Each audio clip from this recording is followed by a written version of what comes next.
Hi guys. Тэгэхээр та бүхэнд энэ мэндийг хүргэе.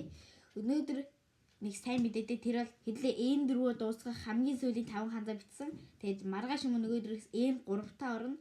Тэгээд маргааш би N4, N5-аад давхад тусалсан номоо тайлбарлая гэж бодож байна. Тэгээд өнөөдрөөс хэдлээ N3 та орно. Тэгээд одоо юм ярилгүй ханзуудаа орцгоё.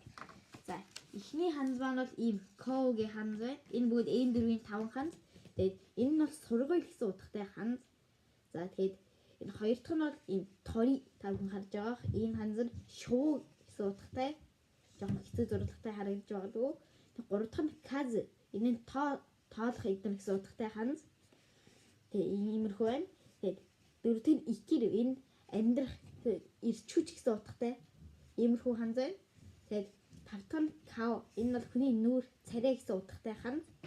Тэгээд энэ 5 ханз энэ 4-ийн маань хамгийн сүүлийн 5 ханз байна. Тэгээд би одоо та бүхэн зургийг сайн оруулж өгööхий.